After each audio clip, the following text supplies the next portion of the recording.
Look, I've got a lathe and I've got sheet metal, and today we're going to put sheet metal in the lathe and we're going to spin form sheet metal. Or at least we're going to try. Never done it before. I don't know. We'll make the form and we'll get into it. I'm Mike and this is My Car Shop.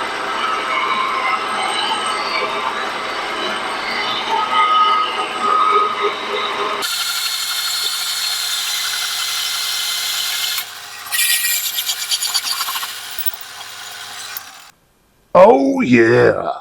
So what I'm making right now is a die for stretching the metal around. I need to round out the corners, which means I need to use my radius tool. And it's not, well, anyway, I forget what this is called, but it's when you can cut an angle. And so I need to do that. It's going to take me a little while to get the tooling set up here, but I did get things rounded up okay.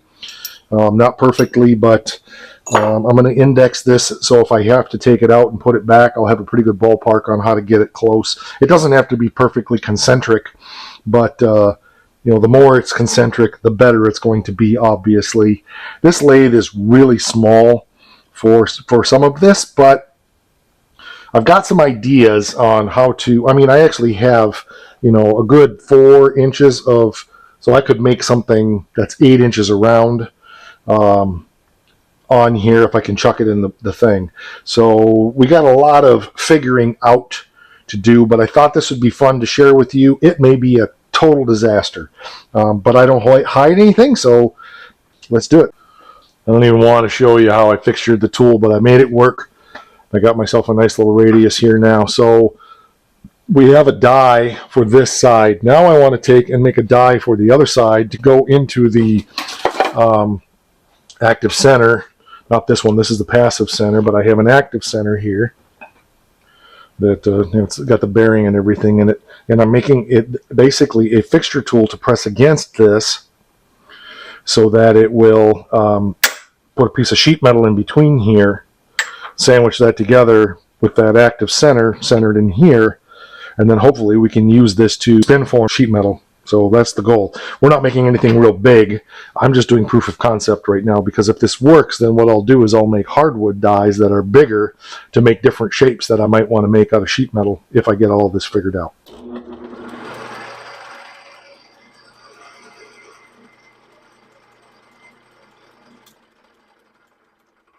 So we've got our die here now back in. I had marked it. I had indexed it with some marker, so I put it back in the same spot. And it's close enough. It's not perfectly concentric, but it doesn't need to be. And then I'm going to use this here, hopefully, as the leverage post for forming this. So I got to get a little piece of sheet metal, something, I don't know, not very big. And something round would be nice, but it doesn't have to be round. I can trim it off. So we'll see what I can do here. Hold on.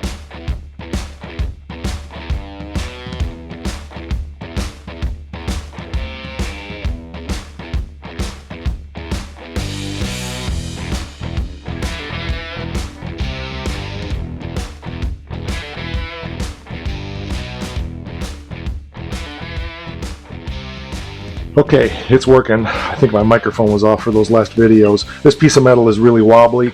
I was using a piece of wood and that wasn't working real well. We're going to try this bar here. Again, I'm just figuring proof of concept, so this is nothing expecting to be, final production, yada, yada, yada.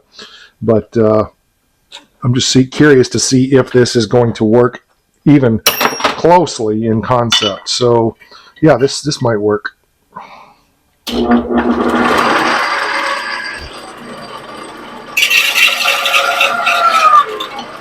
Just afraid of that.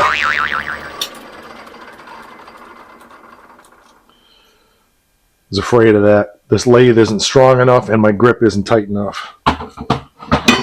But it's starting to go. I just got a little, it caught, which is probably means because I should have lubricated it. So I think I'm going to pull it out and we're going to hammer it back a little bit and then try again.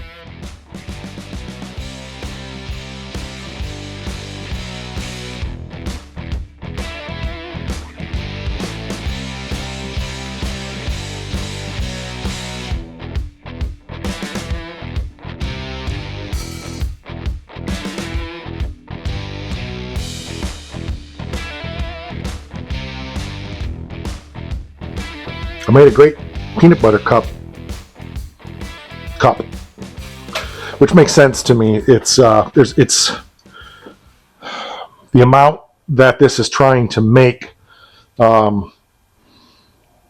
is too much for the amount of metal that I have. So what I'm going to do to prove my concept here, and this is all learning, so I'm going to cut this off a little higher. I think I'm just trying to make something way too small. I'm almost positive that's what's going on. So I'm going to cut this off right where the metal really starts to bend in. I had a feeling this was going to happen. And if I was making something much bigger around, the metal would stretch and shrink all right. But again, proof of concept, I'm mildly encouraged that there's things I might be able to make like this on a larger scale.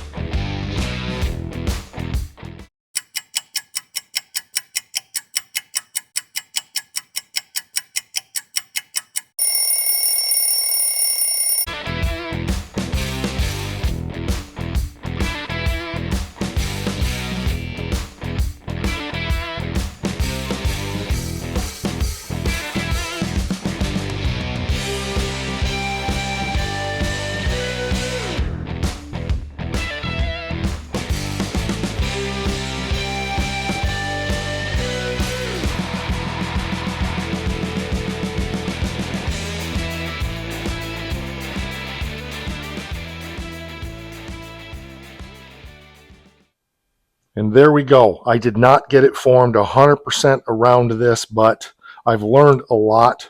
And I also realized that it's probably a little bit unrealistic to form 20 gauge steel that tight on something this small. That's an awful lot of material to shrink. However, I did not end up with that peanut butter cup shape thing like I did in the other two, and I'm really happy with the way this looks. So let me move this out of the way here, clean this up just a little bit. I could part this off here, but I'm not. Well, maybe I will. I'll part this off straight, and we'll see what we've got. I decided not to part that. I was starting to, and I realized that I'm just pushing my luck. I'm still learning. One thing I did change was I put a piece of brass in here so that I was only gripping in one spot, and that made a huge difference. But look at how that came out. I've almost made a freeze plug. So I'm not disappointed with that, considering I'm making that out of metal that I'm just constantly using for fabricating. You could see it was starting to peanut butter cup just a little bit, cupcake, whatever you want to call it. But I am thrilled beyond measure. Two things I learned was work this way. Well, this surface was bad. I machined this surface flat because this surface, what was happening was when I would put the disc in there, I was tightening that down and then using that cap, wherever the heck that went, here, it was causing all kinds of, as soon as I would tighten it down, the metal would warp. So all of that warpage, and I'll show you in a second, I think a lot of it came from two things. One, I immediately warped the metal when I tightened it down in here. And the second thing was then I was trying to work it across this way instead of working it down.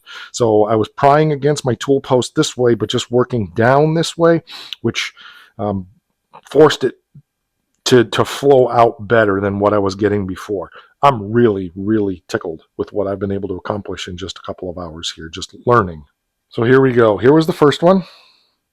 It got really damaged in here from that cup that I was using, and it did a lot of wrinkling out here. I tried to machine it down to see if maybe that would help, and it didn't work.